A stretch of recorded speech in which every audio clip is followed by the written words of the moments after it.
ईरानी हमले के फौरी बाद अमेरिकी सदर डोनाल्ड ट्रंप ने ट्वीट किया था कि ऑल इज वेल, यानी सब ठीक है। ईरान ने इराक में हमारे दो फौजी अड्डों को निशाना बनाया है। नुकसान का अंदाजा लगाया जा रहा है, मगर अब तक सब ठीक है। अमेरिका के पास दुनिया की सबसे ताकतवर और जदीद हथियारों वाली फौज है। ये ट्वीट डोनाल्ड ट्रंप ने किया, फिर कहा कल बताएंगे कि अमेरिका का क्या रद्द-ए-अमल होगा। और अब रद्द-ए-अमल सामने आया है। ईरान पर मजीद पाबंदियां लगा दी गई हैं और ईरान के इस दावे को मुस्तरद कर दिया गया है कि अमेरिकी फौजी इस हमले में मारे गए। उनके मुताबिक ना कोई अमेरिकी फौजी मारा गया, ना ही ईरान के इस हमले में जख्मी हुआ।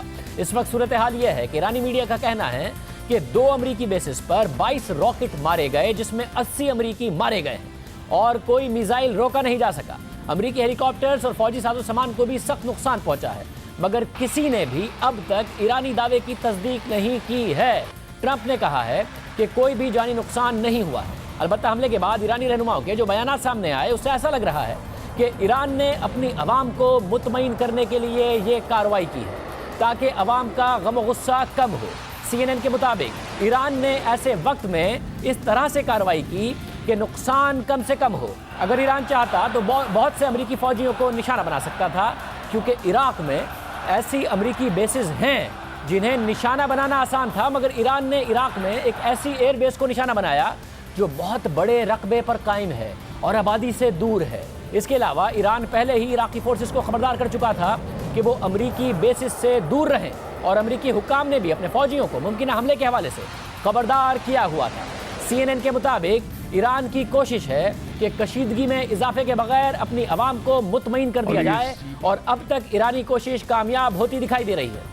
CNN के मुताबिक ईरानी हमले के बाद अमेरिकी सदर ने ट्वीट में ऑल इज वेल और अब तक सब ठीक है कहा, और फिर अपने बयान में भी उन्होंने पाबंदियां तो लगाने का ऐलान किया, मगर जवाब देने का ऐलान नहीं किया। और ईरान का आलमी बिरादरी के लिए CNN के मुताबिक एक अलग पैगाम है और अपनी आवाम के लिए एक अलग पैगाम है। ईरानी वजीर खारजा जवाद ज़रीफ ने हमले को मुनासिब जवाब करार दिया जो ईरान की तरफ से हमला किया गया, जबकि ईरान के सुप्रीम लीडर आयतुल्लाह खामनाई ने तेहरान में अवाम से खिताब करते हुए कहा कि ये हमला अमेरिका के लिए बहुत बड़ा धचका है।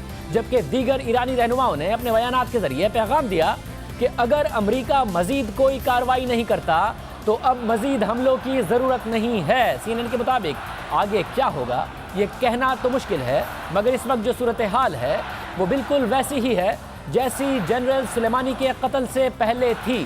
यह है ईरानी हमले के बाद अमेरिकी मीडिया की राय। ये कहा जा रहा है कि ईरान ने फेस सेविंग कर ली है। ईरानी अवाम जो गम गुस्से में हैं, उनके गुस्से को कम किया जाए और ये तासुर दिया जाए कि ईरान ने हिसाब बराबर कर दिया है। ईरानी हमले के बाद ईरानी मीडिया ने जश्न के मनाजिर भी जारी किए।